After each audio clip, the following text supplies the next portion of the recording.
You're listening to the Telltale channel. Don't forget to check me out on all social media: Patreon, Twitter, Teespring, and Etsy. All links can be found in the description or on my website, telltaleatheist.com. In this podcast, we're going to talk about Greg Locke finally disavowing Trump, Robin Bullock's urgent message for Donald Trump, QAnon celebrity Kirsten Weldon's history of strange beliefs. We also take voicemails. If you want to leave a voicemail, the number is 1-800-701-8573. If you want to send an email instead, the email address is telltalemailbag@gmail.com. Hey, this is Owen. If you're comfortable, leave your first name and state at the sound of the tiny truck backing up. Hey, Owen, this is Taylor. Live in Washington State. I was just calling to let you know that you guys get a lot of hate when in voicemails and emails and whatnot, and I just wanted to let you know that I think you're doing great work. You and everybody else on YouTube that is around the same style of videos. You guys do great work, and I love watching it. Keep it all up, man. I appreciate that. I don't actually personally get as much hate as a lot of people would think. Weirdly. Surprisingly, the hate doesn't really flow to me as often. Now, obviously, I do get it. I get the occasional, 1 out of 10 comment of somebody just losing their fucking mind over the fact that I exist. But usually those are just amusing to me. There's one guy who commented on my SoundCloud, which is who hosts my podcast. I can't read the whole thing, but I do want to read just a short excerpt because it's actually really fucking funny, in my opinion. All right, here we go. Here's the message. Fuck you, you leftard fucking moron. Republicans and Trump supporters did not cause any insurrection, you F-word for gay people. That was all Democrats, a plot to frame MAGAs and patriots. The real insurrection happened on November 3rd, asshole. January 6th was the protest. You were the reason people ever believed in censorship and canceling idiots for their verbal diarrhea garbage. You're a fucking moron, so fucking ignorant to what's going on, you woke-tard. This is just hilarious to me. Seriously, this guy is so burned up inside about the fact that I'm just on here talking to people and nothing more. They claim to be against cancel culture and all this other stuff, but he is just eating himself alive with hate right now over me. Conspiracies are not conspiracies when they're fucking true, F-word for gay people. The vax is poison, retard. I bet you got all jabbed up though, huh? I hope it kills you slow and painful. It's no wonder no one listens to your horse shit podcast. I don't know. I think some people listen. I mean, what do I got? Right now at this moment, 500 people concurrently, and it's just starting. So some people are listening, at least a few. Go jump off a cliff, you worthless loser. You do not matter, and stop saying shit like R word, right? Because I usually try to avoid saying the word retard. I don't say that typically, but this was a quote, so, I wanted to include it for that reason. Anyways, stop saying shit like R word, you pussy. God, this is gonna be removed from YouTube. Speak like an adult, you virtue signaling cocksucker. God, I hope YouTube doesn't take the stream down for me saying this. They might. Deliberately ignorant and obnoxiously arrogant pieces of shit like you should be rounded up and launched into the sun. Fuck off and die. Shove your worthless podcast up your ass, you inbred cunt.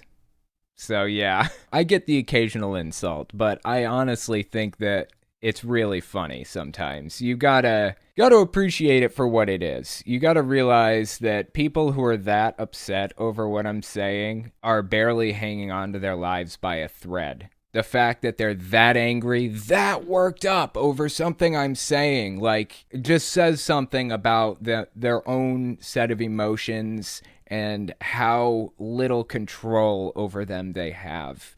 It's kind of sad and hilarious simultaneously. That is the tagline of my show, hilarious and sad. So there you go. God, I hope YouTube doesn't pull this clip down. Either way, I'm recording offline too, so even if they pull it down, I'll still have all of it. But anyway, there's an example of a hate message. I think it's funny. Once again, I appreciate the support because I do get hate messages. Sometimes it do get to me. It's not terribly often personally, but there are a lot of people out there like David Pakman who do get messages that get to him. I'm sure of it.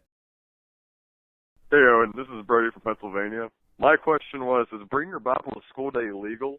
Because in the Establishment Clause in the Constitution, it states that the government can endorse religion, except in bring your Bible to school day, it was a clear endorsement by the former Kentucky Governor, Matt Bevin. Thanks, have a good one. The school cannot enforce bring your Bible to school day, but I know in Kylie's old school, they had a club, a Christian club called the Good News Club, that would pass out these flyers for bring your Bible to school day. They would give them to the teachers, and since it's a school-sponsored club, and since they allow atheist clubs just as well as they allow Christian clubs, the teachers are allowed to pass out these flyers for school-sponsored clubs. And that's what they did. Kylie's in class one day. She comes home with a Bring Your Bible to School Day flyer given to her by her teacher. It is legal to have something like that because it was sponsored by one of the clubs. As far as the governor endorsing it, I think governors can say whatever they want. They can endorse anything that they want, but putting state money into something is a little bit different. So it gets a little bit complicated there. As long as they're not voicing that opinion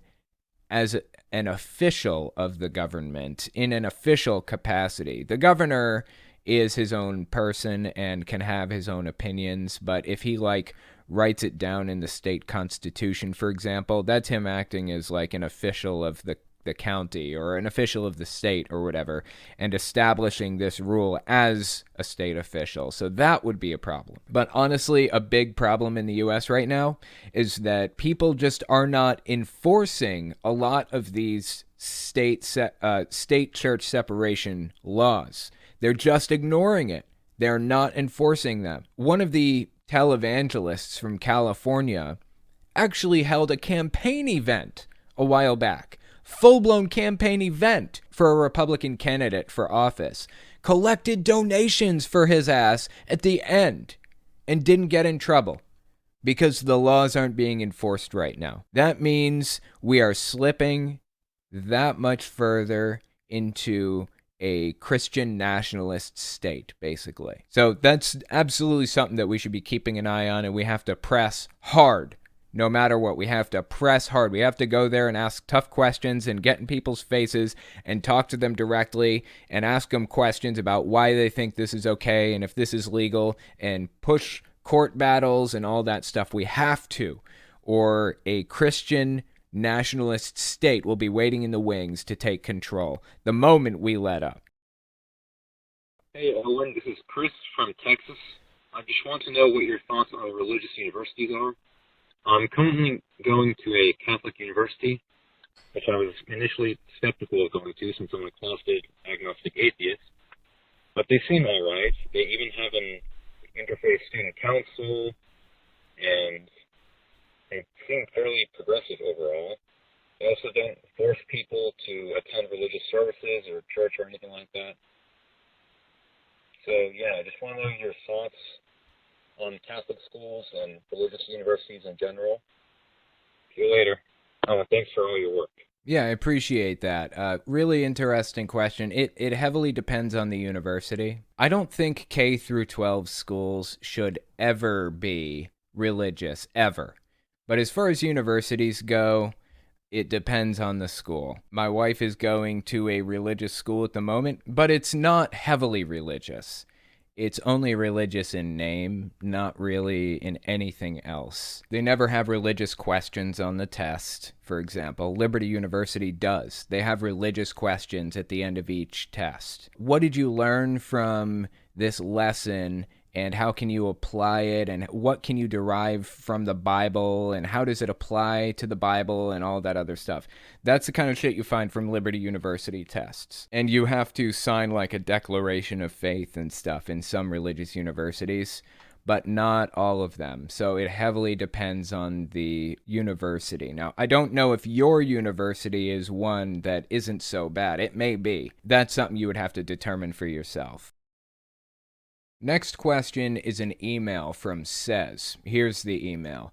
Dear Owen, Happy New Year. I hope the year of the tiger is not as ferocious as these past COVID years. In the era of COVID-19, science denial is at a record high, transforming STEM occupations that were once considered as an honest pursuit of knowledge into shadowy, malicious organizations by the public. The platform for misinformation has grown, and so too has the flat-out denial of reasoning to visible facts to a disturbing degree. New flourishing cult-like groups thrive on denial of reality and ignorance. Facts based on reliable, tested evidence have always been the language that science has been based upon, and that's become threatened by decisiveness and conspiracies of a nation. As a cult journalist, in your opinion, what can the scientific community do in order to push back against the rise of cult misinformation? How can we get through to those who deny facts and reality-based evidence when that is our primary method of communication? As always, stay skeptical, science-based, safe, and secular. Your friendly neighborhood Taoist says. I appreciate that. Going into this, you have to understand that there is a real possibility, in fact, I'd say it's likely, that you won't be able to get through to these people. You have to weigh whether or not it's worth it to have these conversations with people in your own personal life, like the crazy uncle that comes over for Thanksgiving who believes that Trump won the election and that we didn't land on the moon, that JFK wasn't really assassinated or whatever else, whatever other weird beliefs they happen to have. You have to determine whether or not it's worth having those conversations, because it's likely you won't be able to get through to them on an individual level. Is it worth sacrificing the relationship, or potentially sacrificing the relationship for it? If the answer is no, then you need to look at a broader spectrum. You need to look at a broader perspective on this issue. On an individual basis, you may be able to pull the odd person out here or there, but I think we should be mainly focused on a society-level approach to fixing the problem, and a society-level approach is multifaceted. First, I would like to see more progressives running against the QAnon members of Congress, or the hard right members of Congress, on a state, a federal, and a local level. In every school board, in every state legislature, everywhere, we should have somebody who's not hard right competing against the people who are. That would be step one. If you are capable and legally allowed to run for office, you should be running for office in your district. Coordinate with the Democrats in your area, because that's the party that has the highest chance of defeating the Republicans. And try to find an in so that you can defeat the hard right extremists. That's step one. Step two would be finding a way to censor mis- and disinformation. Disinformation and misinformation are different. Misinformation is misunderstanding something and spreading that around to other people. Disinformation is spreading misinformation intentionally, like propaganda kind of thing. We have to find a way to cut down on that. So if that means having independent fact checkers come in and check posts manually, that's what it has to be. In fact, I like YouTube's approach, although they've gone completely over the top with it, and it's a problem now. It's not just, oh my God, YouTube is going a little crazy with their demonetization and their censorship algorithm. It's like, holy shit, they're like censoring people for drinking a glass of water now, that kind of thing. Seriously, I'm not being hyperbolic here. They basically have a set of words that triggers the algorithm to say whether or not this should get reach, or whether or not it should be monetized or whatever. And if the artificial intelligence detects that maybe it shouldn't be, you have the option to request a manual review. If you request a manual review, then a person will come in and sit down and look at it and say, is the context surrounding this appropriate? Should this be spread to other people or no? Like I said, YouTube's gone completely overboard, and created more problems for themselves and everybody else, but I think they have the right idea for an approach, a decent approach to this. So that would be my recommendation. Not much that we can personally do. Just keep fighting, keep talking about it, get out there and work with others, campaign for people in your area, talk about it on Twitter, spread the word, do whatever you can. But this is a societal problem that has to be solved on a societal level, in my opinion. Next, we're going to talk about Greg Locke finally disavowing Trump. Give us 30 seconds, and we'll be right back.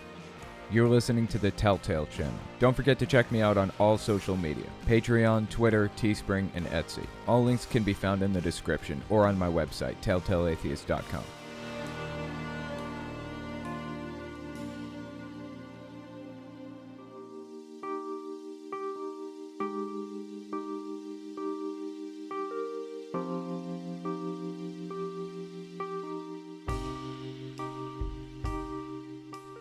Interesting news about Greg Locke recently. Last week I talked about how Trump was losing support from his die-hard followers, never give up on him kind of people, right? And he's losing support from them because he's been telling people to get vaccinated. Suddenly, his supporters have to choose between loving Donald Trump and believing that he was sent by God as a de facto messiah, and their hatred for vaccines, their anti-vax ideology. Now 2 ideologies are clashing, ramming into each other, and a lot of people don't know where to go. I find it absolutely fascinating to watch different people react in different ways. For example, Shane Vaughn, I talked about this guy last week. He spoke out in support of Donald Trump and said, God sent this guy. If you speak out against Donald Trump, you're speaking out against God. You know, they're losing faith in Donald Trump because of his stand on the vaccine. Let me correct you. You're not losing faith in Donald Trump because it was not Donald Trump that put Donald Trump in that office. 4 years before Donald Trump was ever known about running for office, Yahweh, the God of heaven, spoke through the mouth of a prophet and said that a man named Donald would be put into the White House, and that man Donald would be the servant of Yahweh to restore America. And guess what else that God said? That this man would serve 2 terms. So if you're losing faith in Donald Trump, you're really losing faith in the God that put him in office. And that's a dangerous thing. But a lot of other supporters have gone a different way with this. Greg Locke has an interesting perspective on Donald Trump now that Trump has come out and supported vaccines multiple times. So I wanted to see what Greg Locke had to say about Donald Trump now that he's supported vaccines. But before I show that video, I want to give you guys a little lead up to it. I want to remind you of who Greg Locke is. This came out July 30th, 2020. This was about 5 months after the pandemic really started to hit. It was really getting serious at this point, and we started hearing words like social distancing and mask usage and things like that. We had never been through a worldwide pandemic before, most of us, and we had no idea how to handle it, so we were just sitting back and listening to the doctors and the CDC and trying to figure out what we should do. The CDC was telling us to wear masks. So what does Greg Locke do? He walks into a Dunkin' Donuts, and the Dunkin' Donuts guy tells him to wear a mask, and he loses his shit on the Dunkin' Donuts guy. Freaks out on him. Says, I'm not wearing a mask, I'm not doing this, goes completely nuts over how masks are useless and he's not going to wear one and all that other stuff. Give this a watch. This is him freaking out about it. I'll go to jail over this situation. It is the golden calf. No, you know what the golden calf is? Actually, it's not mask usage. The golden calf is literally a golden Trump statue. I just want to point that shit out. Donald Trump had a golden statue made of himself, and it showed up at a Republican convention. The last time people had a golden statue made, as far as I can remember, God didn't like it too much. But somehow, the party of Jesus doesn't seem to think that's an issue. I digress. Let's keep listening. No, it's not just a mask. It's a compliance device. This is not about safety. This is about surrendering of our rights. Can I remind you, this is still the United States of America. This is not communism. This is not China. This ain't North Korea. I don't live in Haiti. I don't live some other country somewhere where I'm under the guise of communism and socialism. This is the United States of America. Y'all hear me? Trump 2020. Yeah.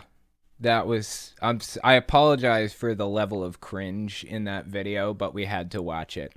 I just want to make it clear just how much this guy loved Donald Trump. I really want to drive this point home. Let's watch another clip. This is from late 2020. This is after the election took place. I'm telling you, Donald Trump, with 100% accuracy, in my opinion, ladies and gentlemen, lest I get shadow banned or my page is completely taken away, has won single-handedly the presidency of the United States of America in the biggest landslide victory in the history of this nation. I'm telling you, I'm not worried. I'm not fretting. I don't have basketball-sized ulcers. I'm not going to lose 1 second sleep over any of it. Joe Biden didn't win. He's not the president. He will never be the president. And come January the 20th, I'm telling you, I'll be wing, bing, bing, bing, bing, winner, winner, chicken dinner. The dude loved Trump. He loved him deeply. That brings us to the recent events, early January 2022, after Trump has endorsed the vaccine. Not once, not twice, but at least a minimum of 3 times, Trump has come on stage in front of an audience and said, I want you to get your vaccines. Okay? How does Greg Locke feel about Donald Trump now? So I'm going to say something. I don't care how ticked off you get. I'm going to say something. Listen to me. Stop. Everybody say stop. Stop sitting on your butt and waiting for Donald Trump to do something in this nation. Stop it. That is a far cry from what we heard before, isn't it? This dude was leaning on Donald Trump as the new Messiah, effectively. That's how he viewed him. And suddenly, 2 ideologies are clashing with each other. His love for Donald Trump and his hatred for vaccines. And I guess the vaccine one won out at the end of the day. That is absolutely fascinating to watch. This dude was so obsessed with Donald Trump, so obsessed with him. We will get to more of it, but in a second. Let's keep watching. He gave the evangelicals a mighty voice, and I'm glad. Whether he runs or not is on him, not on me. But I'm sick of Trump worship in this church. You're the fucking one who started it. What are you talking about? You're sick of Trump worship. Are you kidding me? You're the one who started this shit. What is happening? We live in some fucking bizarro land where he's blaming everybody else for people loving Trump in his church, as if he wasn't the one that loved Trump first. What the fuck is going on right now? This is crazy. I'm sick of Trump worship in this church. You just gotta look in the mirror, buddy. Listen to this line that Greg Locke says here. Hang on. Let me step back. He gave the evangelicals a mighty voice, and I'm glad.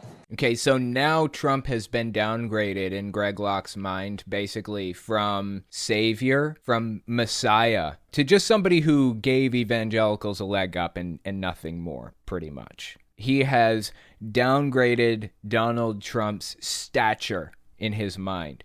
He no longer worships him like the new Messiah. Apparently, that's what it looks like. Based on this video that we're watching here, it appears as though Greg Locke no longer worships Donald Trump. He appreciates that he gave the U.S. evangelicals a leg up, and he doesn't care if he runs or not. It's irrelevant to him. He's ready to talk about Jesus effectively. Isn't that a stark difference from what it was just a few months ago? Whether he runs or not is on him, not on me. Isn't that fascinating? It's completely different now than it was. He was lied to, and he knows it. And his arrogance won't let him change his mind. He's starting to see all of the flaws in Donald Trump. He's starting to recognize the arrogance, and maybe even recognize that arrogance is not a godly quality, if you will. That's not something that you would expect to find in a Messiah, right? Arrogance? I'm telling you right now, on the authority of the Bible, if Donald Trump does not get out in front of this vaccine nonsense, he is going to lose his voter base in the next coming election. I'm telling you, it's going to happen. Honestly, I think Donald Trump has already seriously damaged his credibility among a lot of evangelical voters by supporting the vaccine. I am so deeply glad and proud of Trump for endorsing the vaccine for two reasons. For one, he's going to save people's lives by encouraging a few of his supporters to get vaccinated. A few, at least. And number two, he's going to save lives by lowering the number of people who are going to vote for him. It's a win-win situation in my eyes. It's going to happen. I don't care how mad. Don't come back. I don't care. If you come here because I like Trump, you're in the wrong house anyhow. You better come here because I love Jesus. Isn't that interesting? Suddenly it's all about Jesus. Not that long ago, it was all about Trump. The dude was nonstop talking about Trump. I ain't playing these games. He needs to quit pushing this mess because the greatest president that we've ever known is going to be blamed for more deaths than we've ever seen, and his arrogance won't let him see it. It is so incredibly fascinating to watch what happens when two competing ideologies fight it out. Greg Locke's belief system grew with Donald Trump's popularity. It kind of evolved into what it was in 2021. It slowly turned into what we saw right before he turned on Donald Trump. It was a mixture of QAnon and anti-vax ideology, COVID conspiracy theories, and pro-Trump propaganda. All this stuff all mixed into one big ideology. And suddenly there's an incongruence with one of the systems, one of the facets of the belief. Suddenly, he absolutely hates what Donald Trump is doing and doesn't want to hear the dude's name in his church anymore. It's absolutely fascinating to watch the break in the ideology. Watch the separation take place. This next clip came out in 2021. It should add a little bit of context to why he broke from Donald Trump when all of the vaccine stuff started coming out. Give this clip a listen. I have not changed my stance. I haven't softened my stance. I have strengthened strictly my stance against the vaccine. It is not FDA approved. I don't care what Pfizer, I don't care what any of the four groups do out there. Look, if you think, all right, now we're going to jump into some realms for me. If you think for 1 minute that those political elites actually got that vaccination, you are smoking meth in your mama's basement. That's one of his favorite sayings, smoking meth in your mama's basement. Yeah, the whole political elites thing that he said there, it's actually not even really a dog whistle. It's just loaded language that he uses that came straight out of QAnon. I mean, he's a deep QAnon believer. The political elites trope that he holds on to is also an old Jewish trope. The old blood libel thing where Jews used to be accused of eating babies and sacrificing kids to the gods and blah, blah, blah. All that old stuff from the 1700s, 1800s, mid-1900s in World War II in Germany. They used that same blood libel accusation against people then. And now they're using the same blood libel accusation right now in QAnon against the political elites. And Greg Locke buys right into it. He believed it. And he spreads it. So when he says political elites, that's what he's talking about. He's referring to the elites that sacrifice children to their gods and stuff like that. It's the same trope. If you think for 1 minute that those political elites actually got that vaccination, you are smoking meth in your mama's basement. Bunch of fake liars is what they are. They didn't shoot nothing in their arm but a bunch of sugar water. If for some reason he had this bizarre idea that the vaccine was intentionally created specifically to hurt people.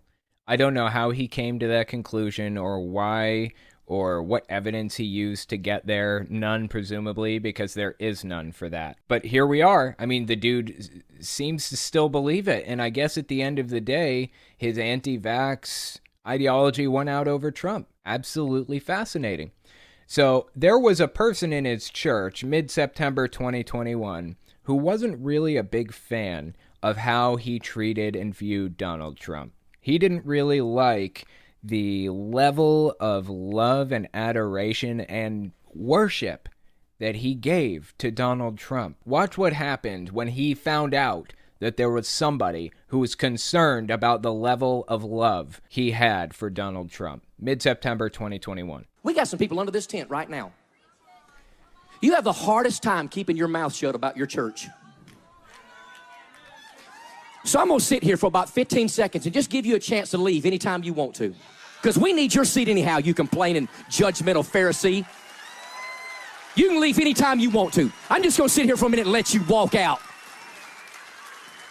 If you can call me out behind closed doors, why don't you be man enough, put on your big boy pants, stand up and walk out right now in front of everybody, you coward. Whoa, I'm about fired up this morning. Turn this microphone up, I'm fired up. That's a big tent door. You can leave anytime you want to. You critical hypocrite, you Pharisee. If you think I'm going to stop just because you want me to, you have lost your mind. I'm just getting started good. I'm just now calling out Joe Biden. I'm just now preaching against the LGBTQ community. I'm just now calling out abortion. I'm just now talking about election fraud. I'm just now talking about Antifa and Black Lives Matter. I'm just now calling out this wicked nonsense. You might as well leave while everybody's clapping so nobody will see you. 4 months' time. This was mid-September 2021. Now, this last video about Trump came out basically early to mid-January 2022. So now we have 4 months' time between when Greg Locke loved Donald Trump and was ready to throw anybody under the bus to continue talking about him in his church, to he hates Donald Trump and doesn't want to hear a word about him in his church. This isn't a new thing. This isn't something that Greg Locke just stumbled onto recently. I mean, Greg Locke has always been fairly political. And the moment that Trump showed up on scene, Greg Locke started talking about him and building him up in his church. I mean, his church was effectively a Trump church for all intents and purposes. That is just about all he talked about. His religious ideology had Trump and Trumpism worked into it from day one. From the moment that Trump really hit the spotlight, that's how it's always been. So the fact that he's turning on him now is absolutely fascinating to me. This is the last clip I've got. This is from mid-November 2021, okay? Give this one a listen. It's about the 1/6 subpoena. I got a message today and said, hey, Pastor, they just sent out their second round of investigation subpoenas for Nancy Pelosi's whatever, watch, terror, hit list that I'm on. Okay, you know what's really interesting about this? He's talking about the January 6th subpoena list. Like, they were subpoenaing a bunch of people to testify in front of Congress and looking for their phone records and their text messages and all that other stuff. Interestingly enough, Greg Locke is not actually on the list so far. I mean, he hasn't been called in, or his phone records haven't been pulled, as far as I know. I mean, I'm not on the committee, so I have no fucking clue, but I haven't heard a single word about Greg Locke from the news coming out of the 1/6 committee that's investigating the January 6th events. So it seems to me what's actually happening here is Greg Locke is kind of ratting on himself. If he had just kept his mouth shut, I don't think anybody would have even realized he was there on the 6th of January. I certainly didn't realize until I saw this video. Keep listening.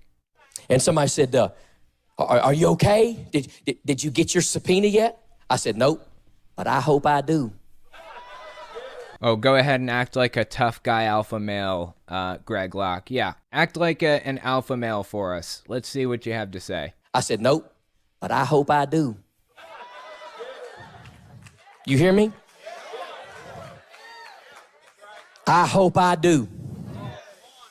I can't wait to sit up in the halls of justice, stand up to my feet, and in the name of Jesus, rebuke that Jezebel demon baby killing pedophile in the name of Jesus Christ on national TV. Don't you think I won't do it? Yes, I will.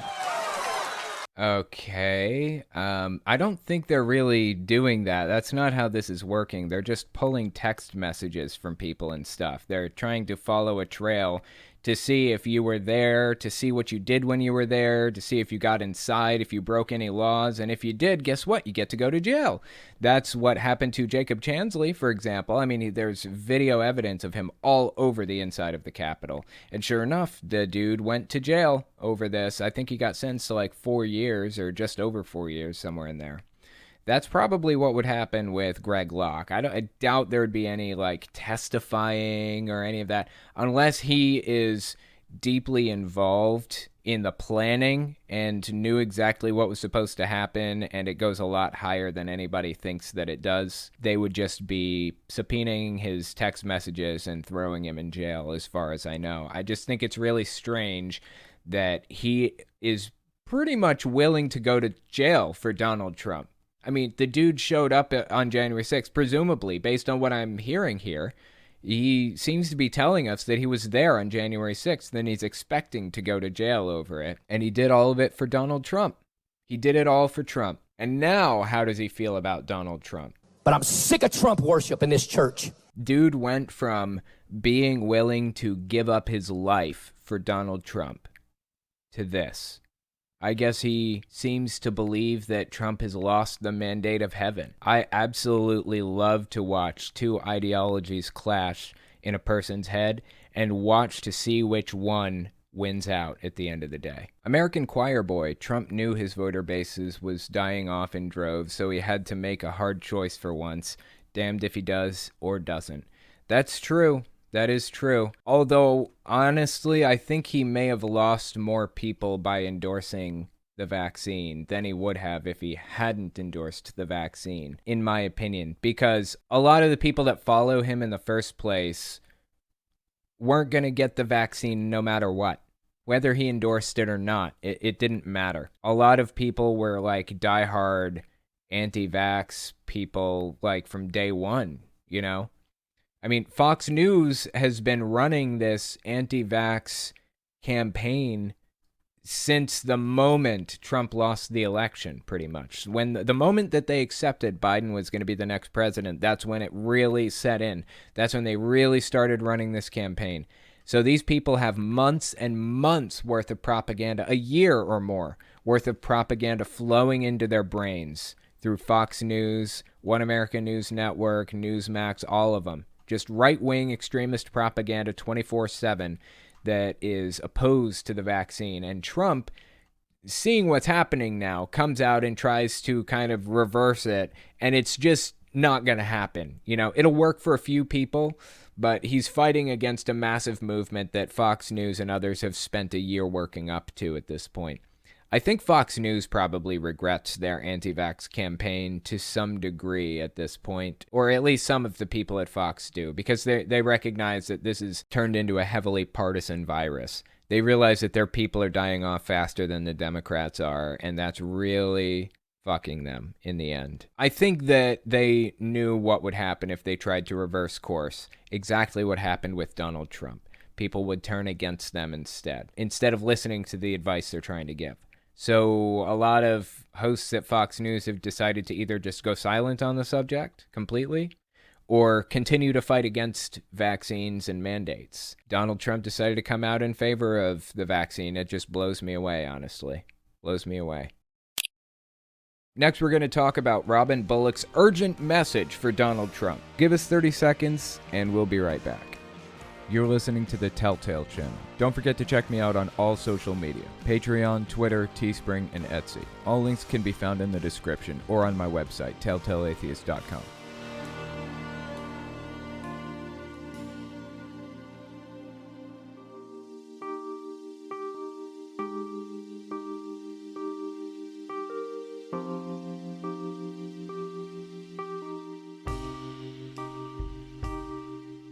Next story I wanted to talk about is about a guy named Robin Bullock. Now, I've talked about this guy a few times before, but he has an urgent message for Donald Trump. So I wanted to give you a little bit of a refresher, remind you who this guy is exactly and some of the weird shit he's said in recent months. And then we're going to take a look at the urgent message he has for Trump. So check this one out. This came out early March 2021. Give it a listen. The stage is set. Everything is set. But you're going to have to pray for the rightful president, whether he wants to walk back into this or not. You must pray that he wants to do it, because God won't make him do anything. Is it his will? Yes. Is he the president? Yes. That's why he could just walk right back in, and God will supernaturally move things out of the way. That is so interesting to me. Let me tell you why. Leading up to the 2020 election, Robin Bullock, who, by the way, is a televangelist, a fairly famous televangelist too, gets coverage on real TV networks. He made the claim that Donald Trump was going to win the election. Not only that, he claimed God told him. This is a prophecy he's giving. God told him Donald Trump is going to win the 2020 election. And he's not the only one either. There were a bunch of them who made this claim. In my opinion, I think that Robin Bullock gave us the most creative explanation for why he was so completely wrong about that prophecy. His explanation is what we just heard, which is God won't make you do anything. You have to want to do it yourself. He won't force anything on you. So all Donald Trump has to do is walk into the White House and take control, and that's it. God will supernaturally push things out of the way. He is too afraid to do that. It's better than some of the other explanations I heard. Let's keep listening to this clip, see what else he had to say. But you need to pray for encouragement. Nobody was beat on like that, like our president, for 4 years. Nobody. Nobody? Not one person? I mean, have you read about 1940s Germany? Do you know anything about that? I feel like those people might have been beat on a little more than our president, quote unquote. The dude is one of the most privileged people on planet Earth. One of the most privileged people to have ever lived in the history of humanity. One of the richest people alive. Grown up with a silver or a gold or a platinum fucking spoon in his mouth. And you are standing here telling me Donald Trump is mistreated and beat on. We're going to have to start publicly talking about that he's the president. I know. He'll say, really? Yeah, this is where he gets emotional. Buckle up. Why would you say that in public? Because he is. That's why I say it. Because he is. Don't mess with us, Satan. Don't mess with us corrupt political regimes. Don't mess with God's people like that, because I'm going to tell you something. If you mess with us, we'll call him back for 3 terms. Don't mess with us. Please be my guest. Call him back for 3 terms. I am sitting here patiently waiting. Do it. I want you to. Please call him back for 3 terms. I would absolutely love to see you try to explain that away in 10 years. These people are endlessly entertaining to me, honestly. Endlessly entertaining to watch them stick their foot in their mouth over and over and over again, shamelessly, and then get mad at you when they stick their foot in their mouth. They're mad at you. Listen to this next one. This was mid-November 2021, a little more recent. Apologize. Go ahead and apologize. Well, no! How about that? Just so you can hear me again. No! Because you are wrong. If this had no meaning to it and no prophet standing speaking today was, if they were all wrong, why don't it go away? How come it hasn't ever faded away? Because you're keeping it alive. You are the one of the sole people keeping this fight alive. You are coming out here every day, going out on your little stage, talking about how God told you that Donald Trump was going to win the 2020 election. You're pretty much the only one, man. You and a handful of other televangelists. You and Kenneth Copeland has said a few words about it. Hank Kunneman, Greg Locke. I mean, that little group of pastors keeps coming out and telling us Donald Trump won, despite the evidence against it. And look, I get it. I understand. It's because you stuck your foot in your mouth. I get that you can't just back off of this and stop talking about it, because that would mean that you're a false prophet. And by Bible standards, I think that means you should be stoned, right? I mean, that's what the Bible has to say about it. So I understand why you don't want to back off of it. But, don't put this on us, man. This is on you. You made the claim that God told you this information, not us. How come it's still a fight? It is not a fight any longer. It's not. It hasn't been a fight since November, December 2020. I could say January 2021. That's really when the fight fully ended. It's not a fight anymore. It's only a fight in your head. If it was wrong and it wasn't true, then why are we still debating all of this? Who's debating this? Are we debating this? No, I think you're debating this. And it is so fucking entertaining to watch him tie himself in knots over trying to explain it away. I absolutely fucking love it. But just wait. He starts to get even more emotional over this subject. Keep listening. Folks, it would have already passed. You keep your doctrines.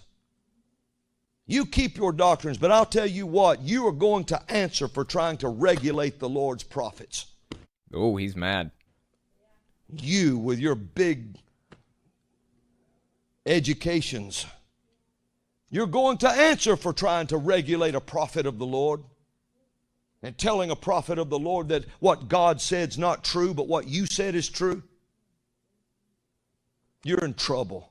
You're in trouble now. I'm shaking in my boots. I fucking love it, man. Next week, I'm covering this pastor named Hank Kunneman. He's close friends with Kenneth Copeland. And I don't want to give too much away, but he basically says, if you're so sure that the prophets missed it or that we lied or whatever, then you get a Bible, you sinners, you skeptics. Get a Bible and put your hand on it and swear on the Bible that God told you that we were wrong and that we missed it. You know, there's people now, they're now calling out the prophets again. They're ranting again that the prophets were wrong like they are right. And I want to say this. Actually, the prophets continue to claim to be right.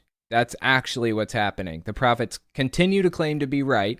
So I'm sitting here listening to your happy ass and debunking it. Simple as that. If you're one of those and you're saying that the prophets are wrong and that you're right, would you do me a favor? Gladly. Lay it on me, buddy. Would you go on video and go on record, put your hand on your Bible, and then say, "Thus saith the Lord"? I bought this Bible. I didn't even own a Bible until recently. I bought this specifically for this clip. And I haven't gotten to it yet, but I am going to be doing this on stream soon, so keep a lookout for that. It's going to be a Hank Kunneman video, and I will be swearing on the Bible in front of God and the whole world as my witnesses. Buckle up for that one because it's going to be entertaining as hell. Anyway, back to Robin Bullock. That is not the only strange thing that he's had to say recently. Early January 2022, he had something interesting to say about the vaccine. Now, it's important that I add this context because the next clip we're going to watch is about him giving an urgent message to Donald Trump, basically. And as we know, Donald Trump has been pro-vax recently. He's been endorsing it, telling his followers to get vaccinated if they can. To my surprise, I never expected that from Donald Trump. I just wanted to put on record exactly what Robin Bullock thinks about vaccines before we watch the urgent message to Donald Trump. So let's watch this one, early January 2022. What do you call a sugar pill? In case you couldn't make that out, he turned around and asked his staff, "What do you call a sugar pill?" And they answered, "A placebo." A placebo? And now he's about to give us prophecy from God himself about placebos. The jab, I heard the Lord say, is a deadly placebo. Is that a direct quote? Did the Lord tell you directly, quote, the jab is a deadly placebo? Because it seemed like that was like the first time that you'd heard that word. You just had to turn around and ask them what the word was. You know what? Maybe I'm reading into this a little bit too much. I'll be charitable. Let's be charitable. Let's keep listening. A deadly placebo. Do you get that? So what is a placebo? We used to call them what, sugar pills? He turns around and says, we used to call them what, sugar pills? As if they didn't know that. I don't know. This is just breaking the fourth wall, and it's driving me nuts. And they would give them to people to manipulate their thoughts. I'm sorry, wait a minute. They would give people placebos to manipulate their thoughts? I hope he's going to expand upon this, because that's nonsense. That is not what placebos were for. Does he know? Does he know what they're for? To make them think, people say, oh, there's just something wrong with me. So they would give them a sugar pill, and they'd take it thinking it was the medicine that would cure this, and some people lived healthy lives by taking it. What is he talking about? This is nonsense. That is not what a placebo is. That's not how anything worked. And he's acting like it's an old-timey thing that they used to do, and they realized, wow, this is really unethical and wrong. We won't do this anymore. What is he even talking about? They have these double-blind studies in science today. They do these things, right?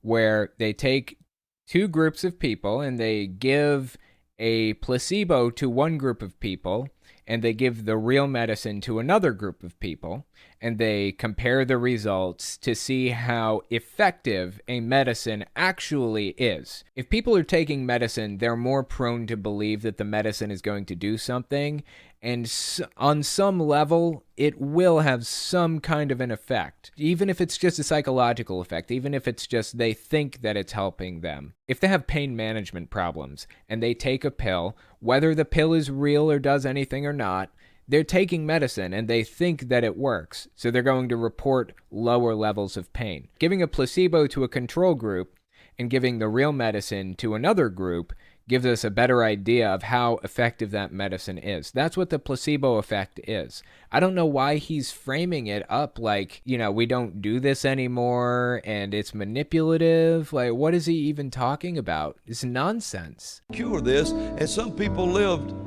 healthy lives by taking it. Well, the jab is a deadly placebo. It's to manipulate a mind while it kills the body.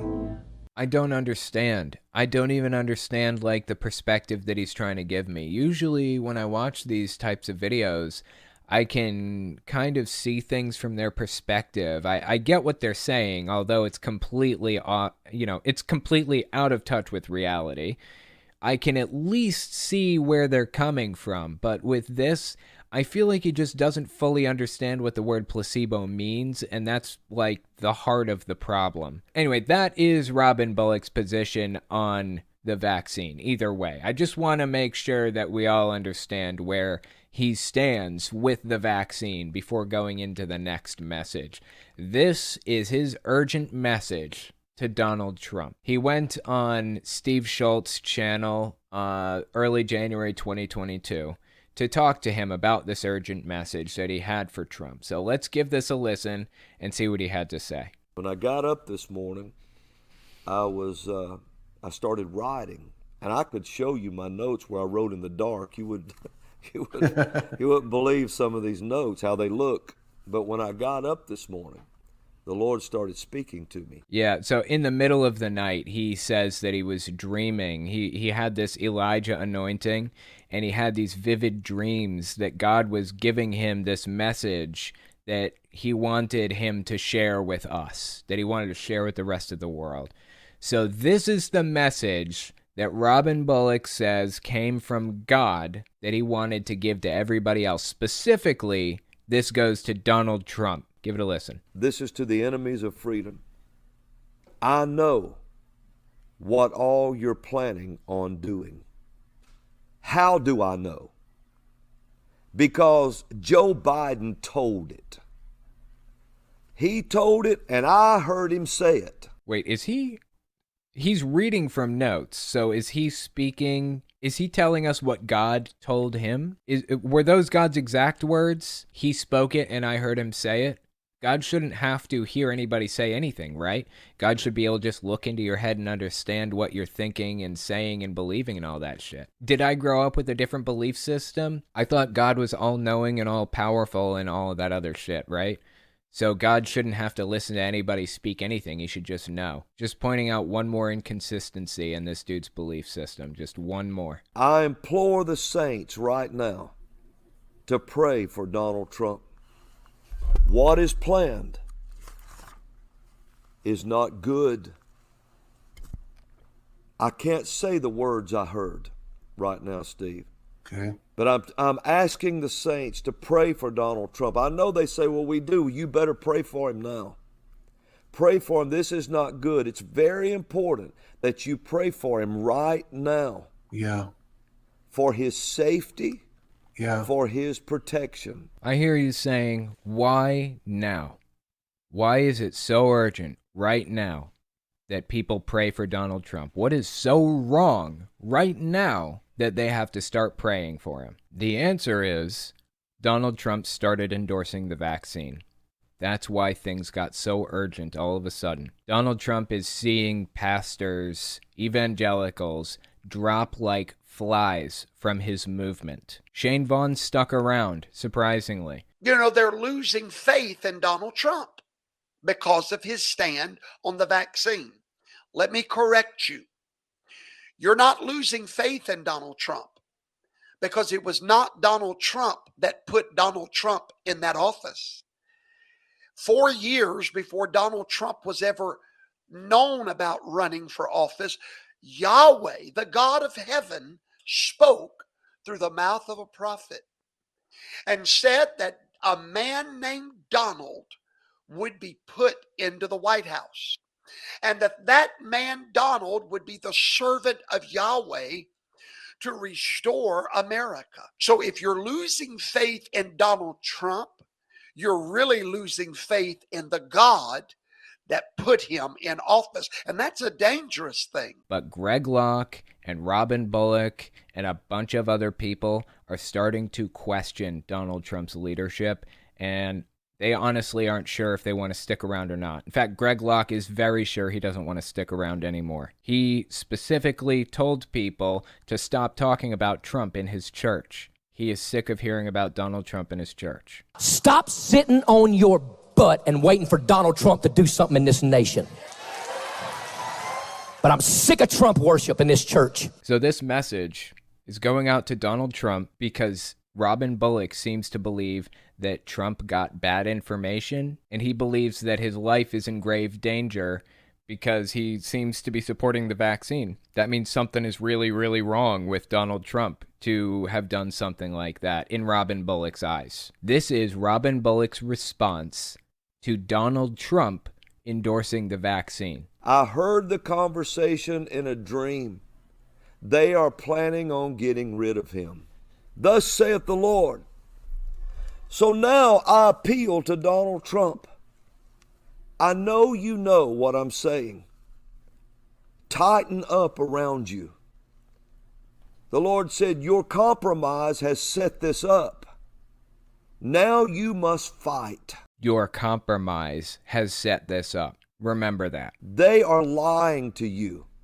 They will never come through with what they promised. So this guy believes the reason that Trump endorsed the vaccine is because Democrats or establishment Republicans or the deep state, generally, just the deep state, promised something to Donald Trump. He believes they promised Trump the presidency again or something. I don't know. And Donald Trump took the deal. I'll endorse the vaccine if you give me the presidency again. And so he started endorsing the vaccine again. Robin Bullock believes God told him this information last night, that Donald Trump was given this deal. And he's trying to deliver this urgent message to Trump that they will never fulfill their end of the deal. What kind of a bizarre world do these people live in?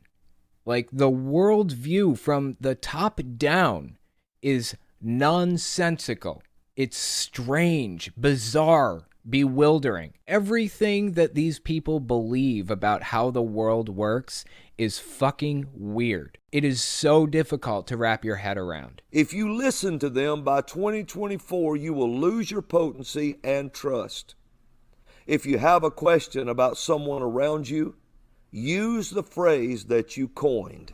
you're fired. Okay, I don't think he coined that phrase. I think he popularized that phrase, but who am I to nitpick? Wow. Now that's the word the Lord gave Wow. me. Because of the conversation I heard. Listen, my brother, I don't throw words around like that. Oh, no, you don't throw words around like that? Like prophecy and God told me and I heard it in a dream. You don't throw words around like that? Is that so? I can think of at least minimum 10 separate occasions when you specifically said God revealed this to you through prophecy or through a dream or whatever else. You do, in fact, throw words around like that all the time. Just saying. I don't throw words around like that. I heard a conversation. I saw him. I saw what Biden said. Yeah, we're going to have to pray for him. We're going to have to hold him up. We're going to have to pray the word of God. It's the only thing strong enough to really, because you're praying for more or less a king right now. Right. Because Donald Trump is the rightful president. The other is just a jackal. It's a farce. It's not even reality anymore. Donald Trump is a king and Joe Biden is a jackal. Seriously, the worldview that these people hold is so hard to wrap your head around. It's hilarious to watch these people try to work around the pitfalls that they create for themselves. You stick your foot in your mouth, you say Donald Trump is, without a shadow of a doubt, going to win the election, and here we are, he loses. Now you have to explain that away with new ideology, with new revelation or something like that. We can sit here and watch your prophecies turn out to be false, and you somehow continue to make them. It is so strange that you keep putting yourself in these positions. Next, we're going to talk about QAnon celebrity Kirsten Weldon's history of strange beliefs. Give us 30 seconds, and we'll be right back. You're listening to the Telltale Channel. Don't forget to check me out on all social media: Patreon, Twitter, Teespring, and Etsy. All links can be found in the description or on my website, telltaleatheist.com.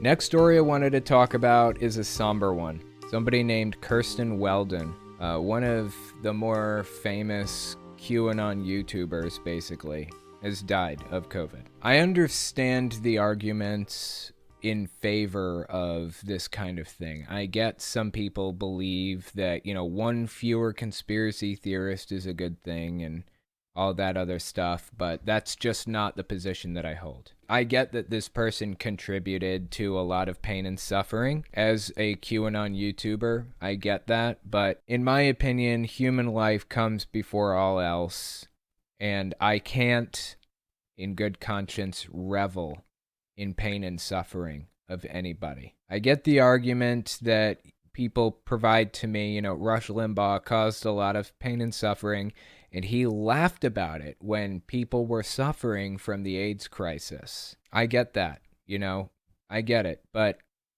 it doesn't make it any more desirable to me to know that he died or that anybody died. I just don't want anybody to die. I feel that human life is the most valuable thing in the universe, and I want to live in a world where nobody dies. As little pain and suffering and death as humanly possible. That's my goal. Unfortunately, this person, she didn't make it, but she did contribute a lot of pain and suffering to society in her own way by being this COVID skeptic, I guess you could say, by being this QAnon wingnut. She contributed a lot of pain and suffering to the world, and she paid for it. She paid the ultimate price. So I wanted to look back on her life and see what she had to contribute to society when she was alive. This is an early May 2020 appearance she made on the Steel Truth show with Ann Vandersteel. Give this a listen, see what she had to say. I want to just get something clear about your source that's providing this information. This is the source you've used for how long? On and off for like the whole time I've been on, maybe like 2.5 years, 3 years. And how often have they been wrong in giving you information? 0 times. Wow. 0. Yeah. Okay, well, that's 0. Let's hope today is not the day to decide to be wrong and throw you for a loop. But well, they even predicted the Ruth Bader Ginsburg was dead January 2019.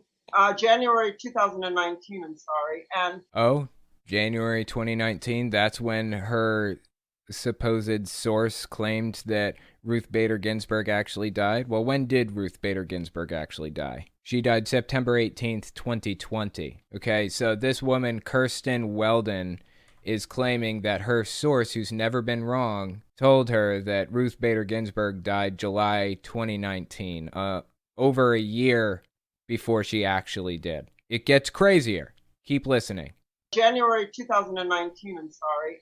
I'm sorry, January 2019. So actually a year and a half, almost 2 years before she actually did. They exhumed her body and destroyed it, so there's no proof of that. Then they had 2 doubles for her, and one was very tall, so she could keep seated the whole time. Okay, so she's claiming that Ruth Bader Ginsburg basically had a body double or a clone or whatever, and she died in 2019, and instead of revealing that she died in 2019, they just kept pushing it off. How does she come to these conclusions? Why does she even buy any of this? With no evidence whatsoever. She ate it up, hook, line, and sinker. This is completely made up from the ether. There is no basis for what she's saying right here, but she believed it anyways. Is she the one making this stuff up, or is somebody telling her this stuff? I have to wonder. And then one ran off, so they have none left. One was so tall they had to sit 24/7, and the other ran off. Where did she come up with this shit? That would be Ruth Bader Ginsburg, of course,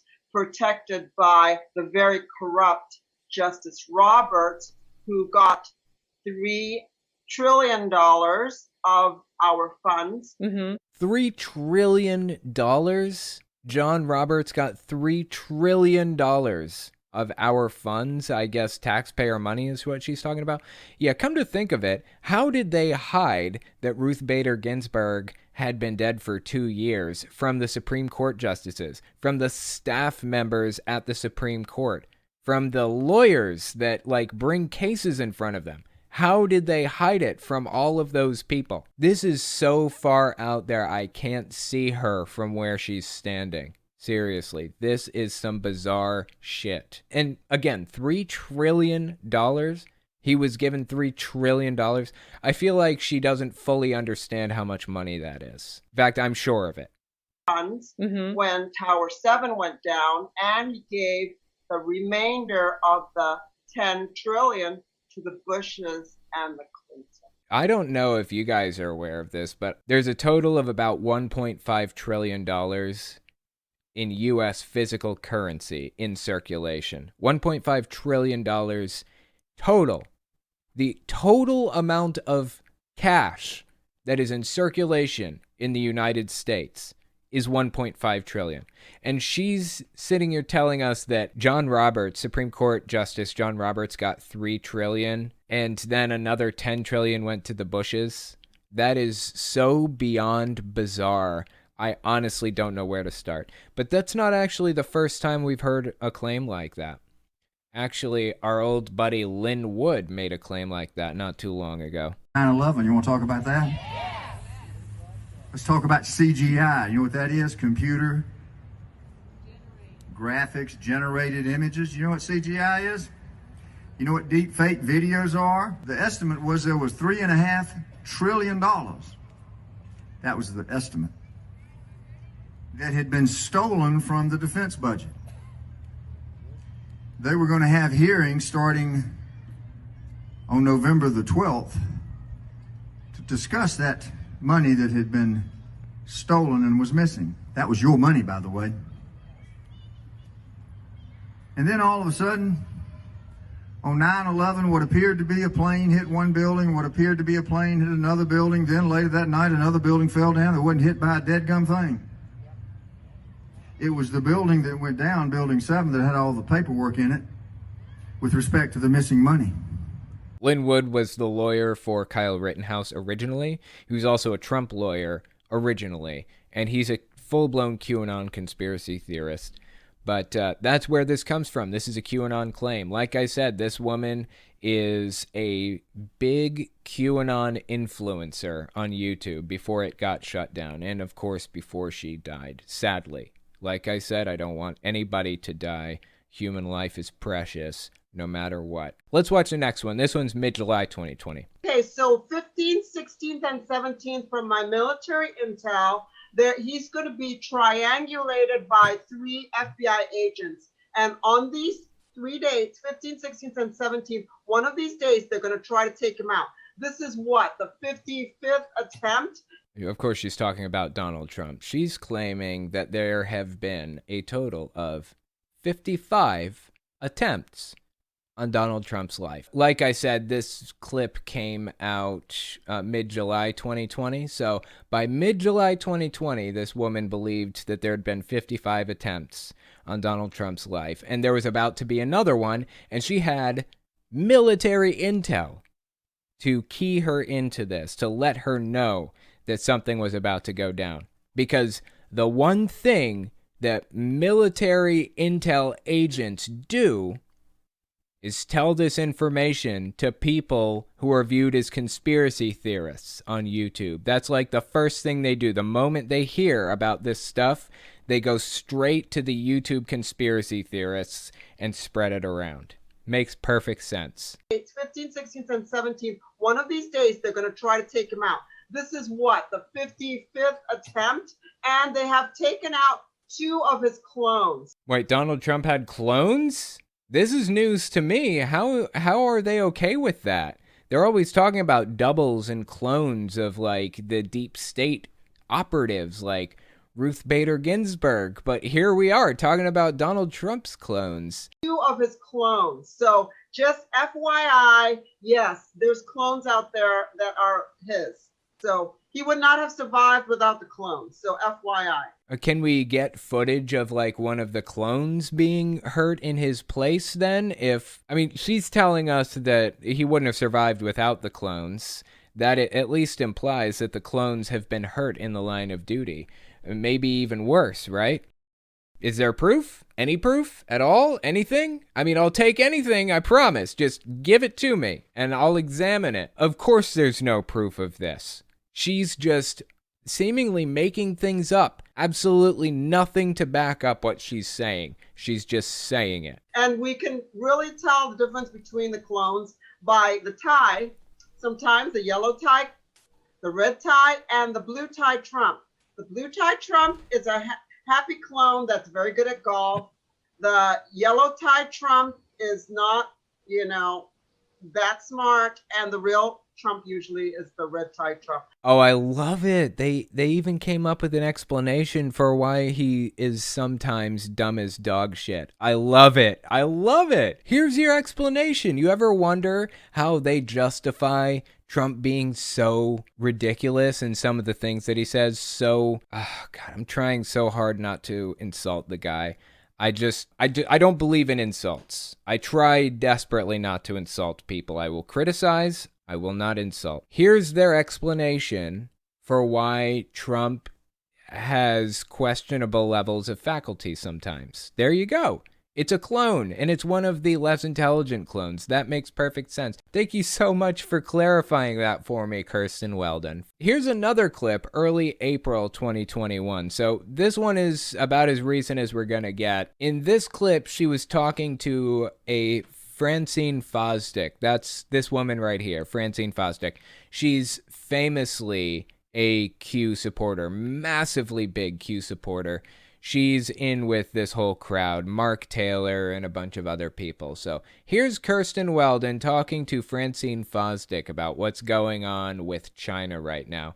If you remember, early April 2021 was around the time that the big Texas freeze was taking place. Check it out. So they had that freeze out, and they did it with the weather warfare. That would be, the bunker fuel in the ocean and the pulling down the polar vortex, right? With the chemtrails. So they pulled it down and they hit all of Texas. As you know, it had a huge freeze. So let me fill in the gaps because there were a lot of words in there. Polar vortex. What were some of the other words? Weather warfare. With the chemtrails. So chemtrails was in there too. Yeah, she's talking about China. She seems to believe that China has weather modification devices, basically like a weather gun where you aim the weather gun at a location and then you pull the weather gun trigger and then everything freezes, basically is kind of what it seems like to me. So she is under the impression that Texas had that big freeze not because of climate change or not just because of a polar vortex, which is actually what caused it, but because China has weather guns, weather modification that they're using and testing against the United States. That is her belief. All of Texas. As you know, it had a huge freeze. So, yeah, that's what happened. And they usually do it from the Arecibo Observatory when they do their hurricanes and stuff to pull the hurricane stuff through that Arecibo Observatory in Puerto Rico. But this time, the Arecibo Observatory was down. So they did it through the Ecuadorian HARP facility. It was traced there. If you watch my videos, you would see the video. It traced all the way back to the Ecuadorian HARP facility, and that was China testing out their new weapons, weather weapons. And of course, Biden was paid billions of dollars before and got more money for letting them do that to the United States. Needless to say, her beliefs are way, way out there. Were. Her beliefs were way, way out there. So I wanted to read this article on the Daily Beast about Kirsten Weldon. The title is QAnon star who said only idiots get vax, dies of COVID. Trust the plan. This is written by Will Sommer. Updated January 7th, 2022, 8:31 p.m. Let's give it a read. A leading QAnon promoter who urged both her followers and strangers she passed on the street not to take the COVID vaccine died Thursday of the coronavirus, making her just the latest vaccine opponent killed by the disease. Kirsten Weldon had amassed tens of thousands of followers across right-wing social media networks by promoting the pro-Trump QAnon conspiracy under the screen name Kirsten W. She was prominent enough to become a sort of QAnon interpreter for comedian conspiracy theorist Roseanne Barr and started recording videos about QAnon with her. Weldon focused on attacking vaccines and other efforts to fight COVID-19, saying in one video that Dr. Anthony Fauci needs to be... She claimed the vaccine killed people and even recorded herself yelling at people standing in line to receive vaccines. The vaccines kill, don't get it. Weldon warned the waiting vaccine recipients in an undated video posted to one of her online accounts. This is how gullible these idiots are. They're all getting the vaccine. In late December, however, Weldon started showing symptoms of coronavirus infection. In her last video, posted December 28th, Weldon struggled through her remarks about the coming overthrow of the U.S. government, coughing and complaining that she was exhausted. 3 days later, Weldon was hospitalized in Camarillo, California. She posted a picture of herself wearing an oxygen mask to Instagram and claimed she had bacterial pneumonia. Weldon wrote in a post on the social media network Telegram that she refused to take coronavirus treatment remdesivir, calling it Dr. Fauci's resmetiravir. That's what she called it, Dr. Fauci's resmetiravir. Weldon's death from COVID is just the latest instance of a far-right personality who opposed vaccination being killed by the virus. On January 3rd, radio host Doug Kuzma died while infected with the coronavirus. In August, QAnon promoter Robert David Steele died of the virus shortly after posting a picture of himself in an oxygen mask and vowing to still refuse the vaccine. I do not revel in people's deaths. I do not want people to die. I don't want this to happen. I would prefer that they survive. But I feel that we can take this as a lesson. We can learn something from their situation.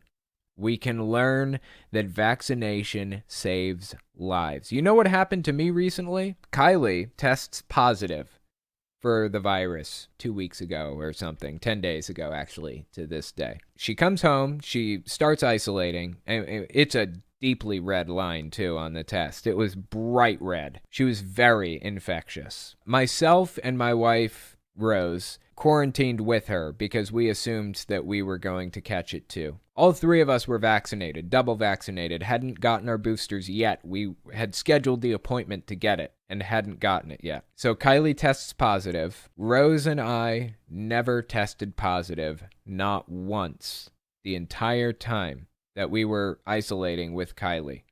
Kylie's got a cough and a runny nose and a headache and all the symptoms.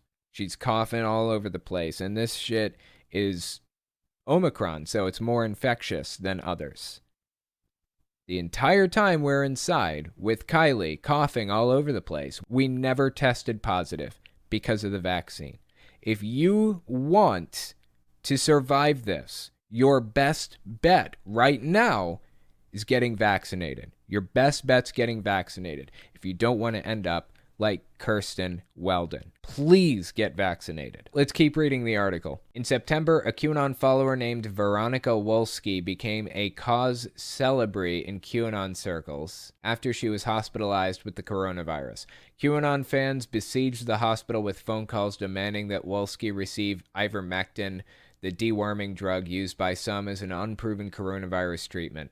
Wolski died of the disease later that month. In the face of these deaths, their surviving friends and supporters have started to allege that the dead QAnon figures are being murdered, either because they were refused internet folk remedies like ivermectin or hydroxychloroquine, or because they were killed by the deep state to cover up their conspiracy theories. In December, Kuzma and a number of other conspiracy theorists were sickened with COVID-like symptoms after appearing together at a conference.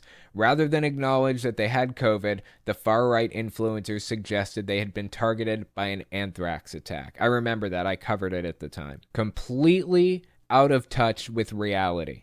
Completely out of touch with reality. Please get vaccinated. I am begging you, if you haven't been vaccinated yet, please get vaccinated, because this is the only thing you have to look forward to if you don't. This. We have a list of names the size of Texas of people who have died from this because they refuse to get vaccinated. Please save yourself and the people in your life by just getting it done. Just get vaccinated. According to the CDC, at this moment, last I read, Omicron is likely going to reach pretty much everybody in the U.S. At some point, it will find you.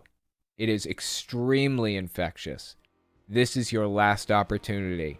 Get vaccinated, please. Every life is valuable, inherently. Just get vaccinated. Thank you guys for coming and giving this a listen, and I will talk to you next week.